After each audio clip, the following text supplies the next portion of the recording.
वैसे तो team lease को आप नाम से जानते पहचानते ही हैं, देश की दिग्गज एचआर कंपनी है। अपने कस्टमर्स को हायरिंग, प्रोडक्टिविटी और स्केल चैलेंजेस सॉल्यूशंस देती है ये कंपनी। 3,600 से ज़्यादा कस्टमर्स हैं।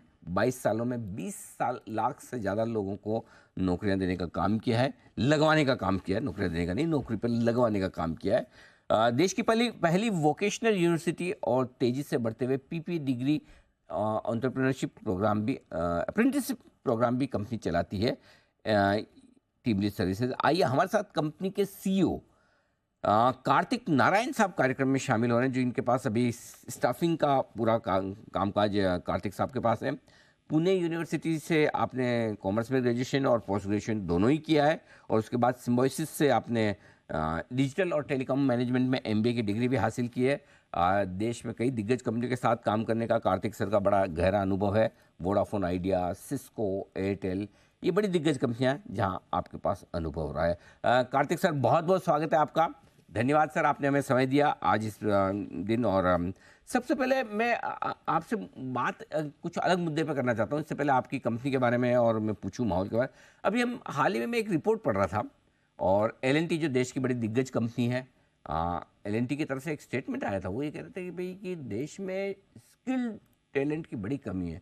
40 से 50 हज़ार उन्हें स्किल्ड प्लम्बर्स चाहिए, और भी अलग अलग फील्ड्स में बहुत सारे चाहिए। तो ये मिड लेवल पर जो या लोअर लेवल पर स्किल टैलेंट की जो कमी है, कितनी बड़ी समस्या है? क्या वाकई में आप भी ऐसा एक्सपीरियंस कर रहे हैं? कभी ऐसा होता है कि लोगों के पास नौकरियां नहीं है, अभी सिचुएशन ये आ रही, कंपनी कह रही कि हमारे पास लोग जैसे चाहिए वैसे है नहीं। एक्चुअल सिचुएशन क्या है सर?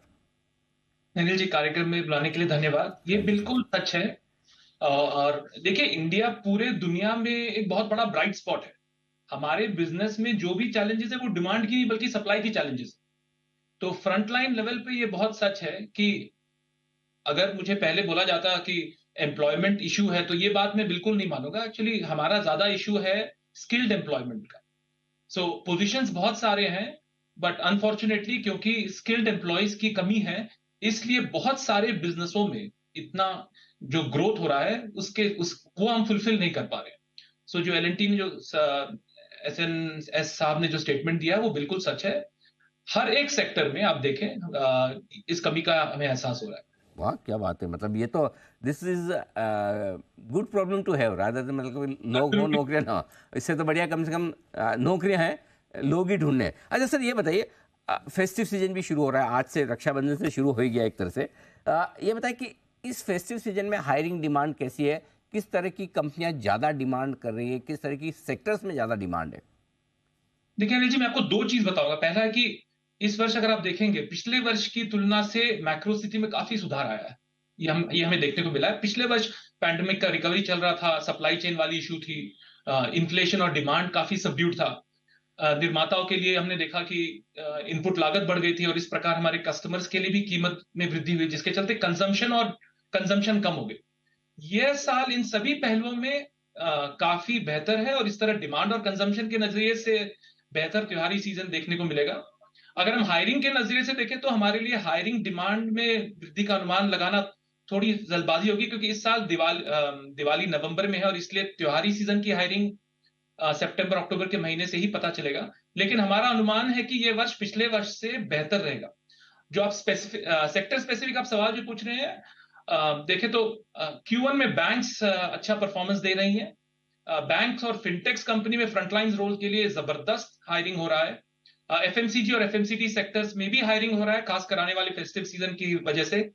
क्विक कॉमर्स में थोड़ा स्लो डाउन है, ज्यादातर फंडिंग की कमी की वजह से। और भी जगह जहां हायरिंग हो रही है, वहां जैसे टेलीकॉम में फ्रंटलाइन पोजीशंस के लिए fibre roll out, broadband installation, उनका एसएमबी एंटरप्राइज बिजनेस और स्टोर प्रमोटर्स के लिए बहुत सारी कंपनीज गवर्नमेंट की पीएलआई स्कीम के लिए अप्लाई बहुत गवर्नमेंट के पीएलआई स्कीम के लिए अप्लाई किया। इसलिए मैन्युफैक्चरिंग सेक्टर में भी वर्कर की डिमांड बढ़ रही है। ये तो इंटरेस्टिंग चीज़ है। तो बैंक से डिमांड है, मैन्युफैक्चरिंग से डिमांड है, काफ़ी बढ़िया। लेकिन एक सेक्टर जो हायरिंग के लिए जाना माना जाता है, आईटी सेक्टर, वहाँ कुछ माहौल सुधरने के आसार हैं या सर अभी भी मामला ठंडा है? नहीं, अभी तो मामला ठंडा है, और ये थोड़ा पूरा बिल्कुल ग्लोबल इम्पैक्ट के चलते मेरे हिसाब से एक और 2 क्वार्टर लगेगा हम्म। इसके सुधरने के लिए। थोड़ा सेक्टर स्पेसिफिक जीसीसी जो है वो हायरिंग कर रही है, बट जो मेन आईटी का जो डिमांड है वो अभी थोड़ा वक्त लगेगा इसको इम्प्रूव होने में। ठीक बात है, आईटी में थोड़ा सा वक्त लगेगा। अच्छा सर, थोड़ा अब आपकी कंपनी के बारे में भी जानना चाहता हूँ। आपकी कंपनी की किस तरह की परफॉर्मेंस दिखी, क्योंकि पहली तिमाही के नतीजे हमने देखे, नतीजे ठीक थे आपकी कंपनी के। ओवरऑल किस तरह के डेटा आपके दिख रहे हैं हायरिंग को लेकर, बिलिंग को लेकर, वो भी ज़्यादा समझाएं सर हमें। देखिए Q1 में, अगर Q1 क्वार्टर अगर खास करके रेवेन्यू ग्रोथ के हिसाब से अच्छा रहा हमारे लिए। ग्रुप लेवल पे, टीम लीज ग्रुप लेवल पे रेवेन्यू 7% बढ़ा क्वार्टर ऑन क्वार्टर, और 16% ईयर ऑन ईयर। ये ज्यादातर जनरल स्टाफिंग बिजनेस के ग्रोथ की वजह से हुआ है। Q1 में हमने करीब 13,000 हेडकाउंट का एडिशन किया।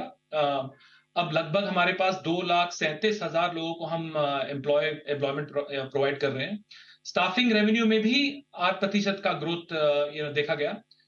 हाँ, अप्रेंटिसशिप से हेडकाउंट कम हुआ है। जो गवर्नमेंट का अप्रेंटिस स्कीम है, वहां पे थोड़ा रेगुलेशन चेंज होने के कारण लगभग 8,000 लोग वहां पे कम हुए हैं।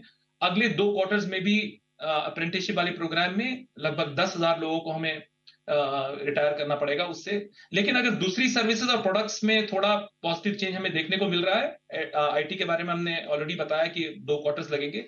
ओवरऑल अगर एबिटा में थोड़ी कमी आई है Q1 में, नीम हेडकाउंट लॉस और कुछ दूसरे फैक्टर्स की वजह से, लेकिन जनरल स्टाफिंग का बिजनेस अच्छा रहा है। सो हमारा उम्मीद है कि स्पेशलाइज्ड स्टाफिंग में भी आगे बढ़ावा होगा। Q2 से हमें उम्मीद है कि एबिटा मार्जिन में इंप्रूवमेंट।